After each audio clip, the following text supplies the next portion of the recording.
Let's do a little bit of an in-house video today because there are a few things going on in the Ruby Center that I kind of wanted to show off. So first off, my FPS is dreadful right now because I have a second account logged in. In fact, I can probably deal with that right now. Well, that helped a little bit. Okay, well now that he's gone, oh, we have a pumpkin. So I figured this wasn't really worth its own video, but we've been decorating a little bit for the month of Halloween.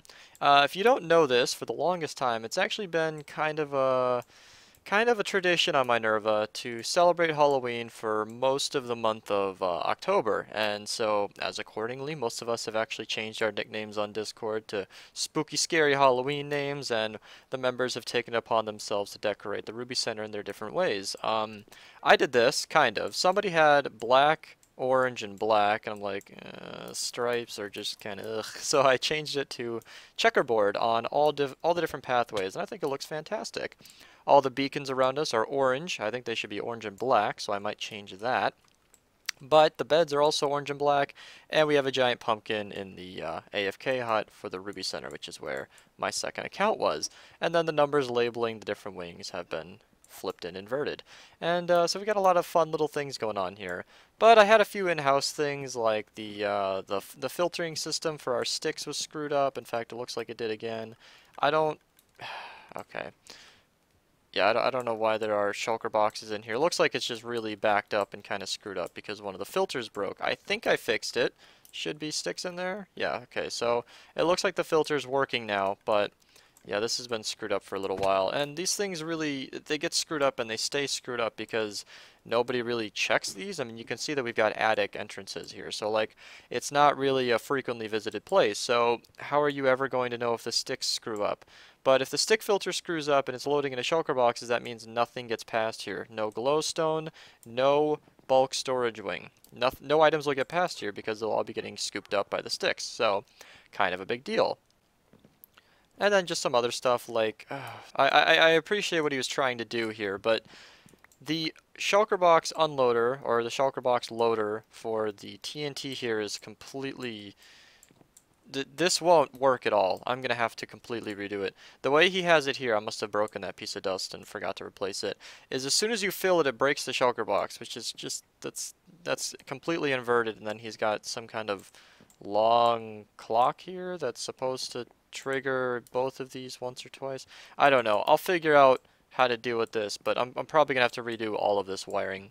And then one last thing for this episode is I want to hop back here because I was crafting the TNT, and for those of you who don't know, which are probably every non-Minerva member, to fill in the sand for the TNT crafting system. You know what, let me back up. You know, I've been back here before and I feel like I've never actually explained what we got here. This is a TNT crafting system. We have storage for sand and gunpowder. You can see they're filtered on the right and on the left, and they all go into these droppers, and every time you click it, it shoots out just enough to craft about a stack of TNT. This is fantastic except for the fact that the gunpowder refills pretty nicely. I mean, the witch huts keep this thing very well stocked. However, the sand you have to fill by hand. So if I actually look back here, you'll see that a lot of these aren't super filled up.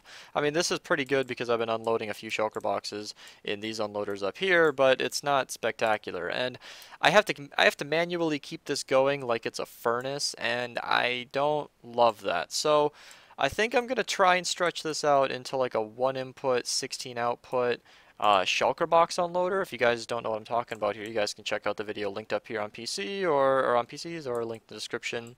I'll link you my video on the infinitely fast shulker box unloader because I use an unloading system that can be chained to be whatever size you want. In fact, here's another video for you where it was brought all the way up to 256 outputs. That's one chest, 256 hoppers. So it's a very nice and effective system, but as you can see, there's not a ton of space here. So it would be very convenient if I could get a shulker box unloader. That way I can take all of the shulker boxes from my ender chest here, just load them into a chest, and it'll systematically unload all of the sand into the system. That way I don't really need to keep this going, because this does use a lot of sand, but I'm not really too confident. As I've been looking at this, I don't think I'm going to be able to make it work because it's just too squished. But I'll try my best, and we'll see how that goes. First and foremost, I want to fix the wiring for the TNT loader. In fact, let me actually show you guys one more thing. The TNT loader right there is a specialized shulker box loader where you can put TNT, and it actually has its own separate item stream coming out the back here that leads it directly into bulk storage. I don't love how tacky this looks, but I appreciate the effort. So it loads the TNT right into here, and it only loads, I think, the first 4 double chests here. So it's not perfect, but it's definitely a lot more convenient than the ladder. So I'm happy to keep it. So I just need to make this look a lot better and function a little bit better. Alright, first things first, this elevator needs to be moved. We're coming in from the side here. I gotta rip out all of this wiring, and we're gonna be using red concrete because it's basically free and it matches TNT kind of. Yeah, no. Yep, much better. I recorded this twice because my memory of these things was the shulker box unloader. Furnace array kind of screwed me up there. But basically, now, whenever this gets filled with items, the redstone block here will force it so that the comparator only turns on when this is completely full. It'll just give a quick pulse to the piston and the dispenser, and I might have to tweak these timings, but otherwise it should work pretty well. Alright boys, here it is. This is the high stakes test. If we screw this up, I might have to tweak some signal strength or some delay here. Alright. I think I'll just delay that and then we'll see how it goes. Actually, I can probably just place it back, can't I? Aha! It worked, but this kind of flew out to the side. So I'll probably put like a hopper immediately below it or something, and that'll just suck up the items. Perfect. Yep. Pops right up and then takes way too long to fall down. Well, let's see. The easy solution would be to give the dispenser a nice long delay, but I think I have a better idea. I put in the fence gates, the same thing we did over there. So pretty much the same thing. It seems like it works pretty fine. It has at least long enough to start falling down so that even if the next shulker box comes out a little too soon, in most cases it should put it straight down. But remember that this is a human using it in these situations, so if ever anything goes wrong, hopefully that person will be able to just kind of fix it up. Oh, okay, so I broke another brick to see if it was completely necessary. Kinda spooky when you realize we're operating on the underside of the Ruby Center over here.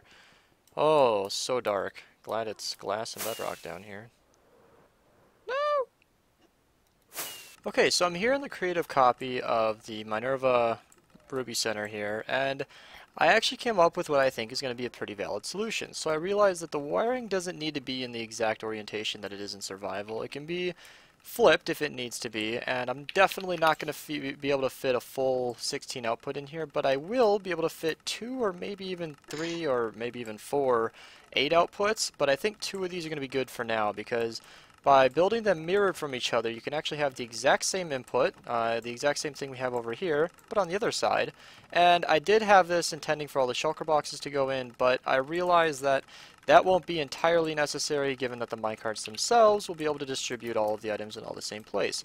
And because this is, after all, a sorting system, all of the TNT, well, or in this case TNT, all of the gunpowder and sand will be filtered out into their respective hoppers, and the shulker boxes themselves will make it over to the bulk storage. So I think I'm just going to build this up and see how it runs. So I've come back to this because I realized, actually, as I was about to build this in survival, that I built this with an activator rail, and a part of me actually completely forgot to use it. So what I've done here is, if anybody's curious about what this circuit is, this is something I actually use quite a lot for shulker box unloaders, especially using minecarts, because a lot of the times that I do this, I need something really, really fast. So basically this piston just has an observer facing towards a dispenser, and then the shulker box kind of sits in here and gets unloaded by the minecart. When it's detected that it's empty, it actually pushes this piston forward and then retracts it. So this can't work with empty shulker boxes, but in this situation there shouldn't ever be any. It'll just bring the observer back and power this repeater. Usually it's better to have this piston up a block and the observer facing towards the repeater, but I kind of have a height limitation here. So this was a very easy solution, and this can just be another brick block. And all I had to do to make the activator rail active is just put a dot down here. That'll power the activator rail and ensure that every single shulker box comes out here.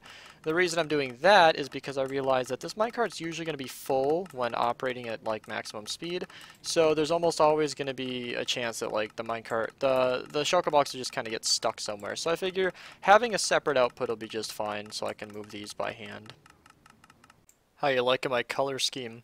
So I decided to go with the lime green. This has actually been really nice to build. I mean, sure, I've got a bit of experience doing this, but no hiccups. Haven't bumped a single minecart yet, and I'm probably going to do it while I'm recording, but all of this has actually fit in quite well. I mean, yeah, everything is going really, really smooth. So the design looks like it's going to work, and I can't wait to do this in survival, because this is one of those amazing projects where this will ease my life in a nice small way, but it'll make things a lot easier, a lot easier. Instead of having to like completely keep this stocked and keep it going and constantly checking on it, bringing over sand, I'll be able to bring over an inventory of like my entire inventory plus my inner chest, call it about 100,000 pieces of sand, dump it into this system and know that it'll be going fully automatically while I'm down here crafting TNT. And anybody on the server will be able to do this. Like there will be pretty much no instruction required. All they'll need to know is where to put the shulker boxes and where the empties will pop out, and that is so convenient. This actually stems from a long story. So, one of our ex-members, Crime Lord, was one of the main people who always dealt with this system because whenever the Ruby Center unloads while it's sorting, or people kind of load and unload the chunks and are kind of aggressive with it, and there are items going through the system, we have this system chunk loaded, but Minecraft is just not super reliable, and we probably could do a perma loader, but it's not set up, and the system is a little unreliable when it's not being chunk loaded. So typically we have a player AFK, which is actually killing two birds with one stone. Not only to keep the Ruby Center from screwing up, but we are running the witch farms, which is why all this loot is coming through here actually. So, you know, we do profit from a little bit of AFK. And whenever it would break, Crime Lord always took it upon himself to fix this, and he would always complain, oh, it's so annoying, blah, blah, blah. Well, I understand that fishing the items out of this system is pretty annoying, but what he would also complain about is refilling it for the TNT. And one day I just came in here and built up the shulker box unloader, and I kind of made a big point about how you take a little time to set up a little bit of automation, and it just can make so much of a change. It can make such a small task so much easier. And this is kind of the upgrade to that exact point. Like, I have now, like, other than, like, a shulker box unloader is about as easy as it gets. Other than filling this remotely, which I could still do, but that would take a lot of piping, and I'd really rather just come up here by hand, to be honest.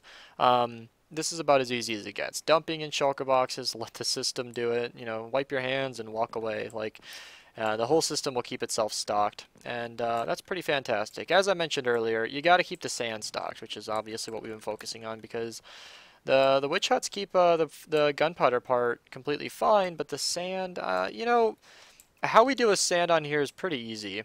It gets duplicated from the end, we drop it off at spawn, and it just kind of stays in shulker boxes. Nobody ever does anything with it because it's a bulk storage item, so it never gets into the system. So I'm going to finish up this system and probably close out the video with that. There are some days where I miss the umbrella, but here's a bonus clip for you guys. This is actually after the video is recorded, but I did change a little bit about something I am sure that nobody will notice. I don't really want to go through the effort of removing the lights back here, so I'm not going to do quite as much of a compare and contrast, but one thing you guys might have never noticed is the fact that these never had a line of glowstone here or on top of here. Where the wiring is, and it always made it so that these crafting systems were nice and dark up here. In fact, in the final clip of the video you might be able to see it. Haven't checked, but it got a little darker, and I really didn't like that. So I added in the glowstone here, which does have the added benefit of reducing a little bit of the light updates from these blinking redstone lamps as they're sorting items. So that might help a little bit on lag, and I also went ahead and took the liberty of adding a couple rows of logs here and 2 more wool blocks on each side. I feel like it really just more emphasizes what items are stored here, glowstone and redstone, and it just looks a lot better in my opinion. Little stuff like there was a spruce wood block here, so I made it an oak log so that it goes all the way down. Makes it look a little bit more sturdy, and then I evened out the buttons. Like they were kind of haphazardly placed. They weren't, I don't think they were even on each side, so I went ahead and did that, and like this one was stone and this one was wooden, or reverse that, and I just evened everything up. So it's really a little minor thing. It doesn't really affect anybody, but to me it looks a lot better. So I took the time to do it, and while we're making a video about small changes, I figured I'd keep you guys in the loop there. And not the short ending to a Criminal Minds episode, and 4 minutes into the next one, it's finished. I really love this interface. So 2 reasons why you use the trap chest right here. not only does it lock it so that you only put shulker boxes into this system, but also gives these dispensers a nice click whenever it's time to start the cooking session, or the unloading session in this case. Been dealing a lot with that furnace array. I'm not going to worry about that right now, I tell you. But the empties will come out right here, and all should be well. So, yeah, I'm probably just going to use this off camera. In fact, we actually have some sandboxes right here. Oh my god, a sandbox, get it? Although, I don't want to unload too much of this because it's all going to spit out. But, just to demonstrate, let's put in 1 and then 2. And then trigger both of these. And then head into spectator mode. And just like that, they'll begin unloading into the hoppers, and they'll be spitting out right here. All I have to do now is link up this item stream to the system, but I think you guys get the point. So, I did everything I wanted to do today. I actually feel pretty good about this. This elevator is nice and silent. I don't believe I ever gave an update on this. How this works now is pretty simple. I move the wiring down here just a bit so I could get the water going through here. But whenever this breaks a new shulker box, it'll actually trigger this dropper twice. So what will end up happening is there will be one left over, but that won't be too bad because there should only always be just one in there. And that'll be an easy fix if anybody's ever bothered by it. But yeah, this elevator, they'll probably get stuck in here too. Yeah, we interrupt this regular scheduled programming to show you that changed too. Basically what happened here, where items would get in here and then the clock would keep going, and I sort of saw this as a potential issue, and then it kind of annoyed me. So now, what we've got going on here is every single time the system triggers, it just powers all these droppers and keeps this dispenser nice and stocked. So that's something I prefer a little bit better. This only triggers once, and it's nice and easy. And everything has been going pretty well. So that's actually pretty loud right now, and I probably need to clean up all this sand before it despawns. That's it for me. Hope you guys enjoyed. Check out the videos I linked in the description below. I try to link every video I mention in every video, just because, you know, all the relevant videos in the description below. Yeah, check out the patron info for the patron survival and anarchy server if you guys are interested in that. We're kind of halfway through October, so if you guys pledge now, you'll be getting on November 1st. And now this is a really long outro.